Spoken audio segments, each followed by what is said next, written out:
முரளி சுந்தரி 2 பேருமே சேர்ந்து வீடியோவை கேட்டுட்டு இருக்காங்க. வீடியோவை கேட்டுக்கிட்டே அப்படி ரொம்ப சந்தோஷப்படுறாரு. என்ன சந்தோஷப்பட்டுட்டு இருக்க, உன்னை பற்றி எல்லாமே ராகவுக்கு தெரிஞ்சிருக்கு, தெரிஞ்சு தான் அவன் அபியை கல்யாணம் பண்ணியிருக்கான், எல்லாமே தெரிஞ்சிருக்கு, இப்படி சிரிச்சிட்டு இருக்க அப்படின்னு சொல்லிட்டு சுந்தரி கேட்குறாங்க. அதுக்கு முரளி சொல்கிறாரு, அத்தை அவனுக்கு எல்லாமே தெரிஞ்சிருக்குன்ற விஷயம் நமக்கு தெரிஞ்சிடுச்சுல்ல, அது போதும். ஆமாம், எனக்கு ஒரு டவுட்டு, அந்த லெட்டரில் நீ தான் எழுதியிருக்க, அது அபி கையெழுத்து இல்லைன்னு சொல்லிட்டு ஒருவேளை கண்டுபிடிச்சா என்ன பண்ணுறது அப்படின்னு சொல்லிட்டு சுந்தரி கேட்குறாங்க. அதுக்கு முரளி சொல்கிறாரு, அத்தை நாம் போயிட்டு ரூம்குள்ளே போயிட்டு அந்த லெட்டரை எடுத்துடலாம் அத்தை, எடுத்து அதை நம்ம கிழிச்சு போட்டுடலாம், அப்போ தான் தெரியாது அப்படின்னு சொல்கிறாரு. சரி வா போகலாம் அப்படின்னு சொல்லிட்டு 2 பேருமே சேர்ந்து உள்ளே போகிறாங்க. போயிட்டு தேடுறாங்க, எங்கே இருக்கும், ஓ அந்த ட்ராவில் தான் இருக்கும் அப்படின்னு சொல்லிட்டு அந்த பீரோவை அப்படி திறக்கிறாரு. ஆனால் திறக்கவே முடியல. ஐயோ என்னத்தை ஓப்பன் பண்ணவே முடியல அப்படின்னு சொல்லிட்டு அப்படியே பார்த்துட்ருக்காரு, என்ன பண்ணலான்னு சொல்லிட்டு. அப்போ போகிறாங்க சுந்தரி, போயிட்டு கண்ணாடியை பார்க்குறாங்க. பார்த்துட்டு அப்படியே புடவைலாம் எடுத்து அழகாக ட்ரெஸ் பண்ணிகிட்ருக்காங்க. அத்தை எதுக்கு இங்கே வந்தால் என்ன அத்தை பண்ணிகிட்ருக்க, போயிட்டு ட்ரெஸ் பண்ணிகிட்ருக்க, உனக்கு என்ன பண்ணுறதுனே எனக்கு தெரியல, ஒழுங்காக தேடத்தை என்ன பண்ணலான்னு ஏதாவது முயற்சி பண்ணத்தை அப்படின்னு சொல்கிறாரு.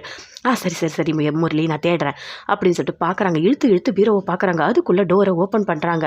யார் அப்படின்னு சொல்லிட்டு அப்படி பார்க்குறாங்க. பார்த்தா வேலை செய்கிறவர் வந்திருக்காரு. என்னம்மா நீங்கள் இங்கே தான் இருக்கீங்களா, இங்கே என்ன பண்ணுறீங்க அப்படின்னு சொல்லிட்டு வேலைக்காரங்க கேட்குறாங்க. அப்படியே சுந்தரி திருத்தன்னு முழிக்கிறாங்க.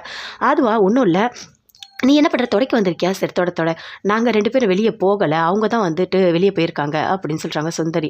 ஓ அப்படியாம்மா சரி அப்படின்னு சொல்லிங்களா, குப்பையாக இருக்குது, நல்லா தொட அப்படின்னு சொல்கிறாங்க. சரின்னு சொல்லிட்டு எல்லாத்தையும் துடைச்சிட்டு போகிறாரு. அப்பா நல்ல வேலை இவன் தான் வந்தான், இல்லைனா மாட்டியிருப்போம் நாம்.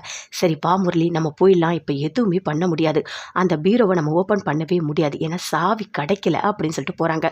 போயிட்டு யோசிக்கிறாங்க என்ன பண்ணலாம். இங்கே பாரு, எப்போவுமே ராகவ் வந்துட்டு அந்த ட்ராவை மூடி வைக்க மாட்டான், ஏதாவது ஒரு சான்ஸ் கிடைக்கும், அப்போ கரெக்டாக அந்த லெட்டரை நம்ம எடுத்துடலாம் அப்படின்னு சொல்லிட்டு சுந்தரி முரளிகிட்ட சொல்கிறாங்க. 2 பேருமே சேர்ந்து ஓகேன்னு சொல்கிறாங்க.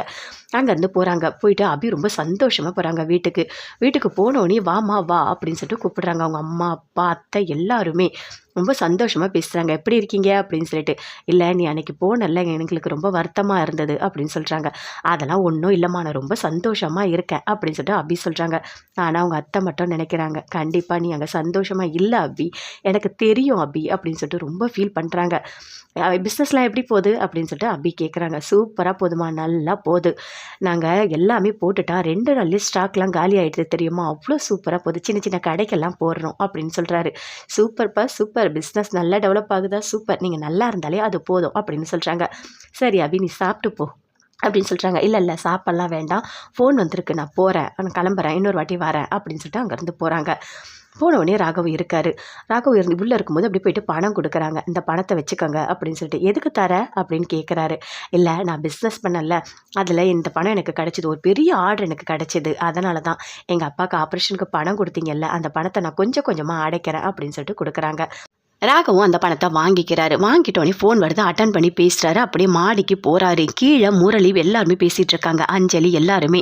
அங்கே சுந்தரியும் இருக்காங்க. கார்டனில் பேசும்போது சொல்கிறாரு, உங்களுக்கு ஒன்று தெரியுமா அஞ்சலி, என்னோட மூலயமா தான் ஆர்டர் ஒன்று பெருசாக அபிக்கு நான் வாங்கி கொடுத்தேன் அப்படின்னு சொல்கிறாங்க முரளி.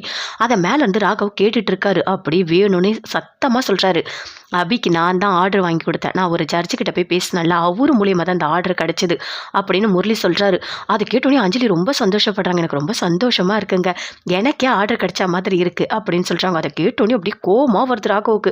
அங்கேருந்து கோவமாக போகிறாரு. போய் அந்த பணத்தை எடுத்துகிட்டு போய் அபிக்கிட்ட திருப்பி கொடுக்குறாரு. ஏங்க கொடுக்குறீங்க அப்படின்னு அபி கேட்குறாங்க. இல்லை இந்த பணம் எனக்கு வேணாம், உன்னை நான் திருத்தவும் முடியாது, உனக்கு நான் புத்தி சொல்லவும் முடியாது, நீ திருந்தவே மாட்ட அப்படின்னு சொல்லிட்டு கோவமாக அந்த பணத்தை கொடுக்குறாரு.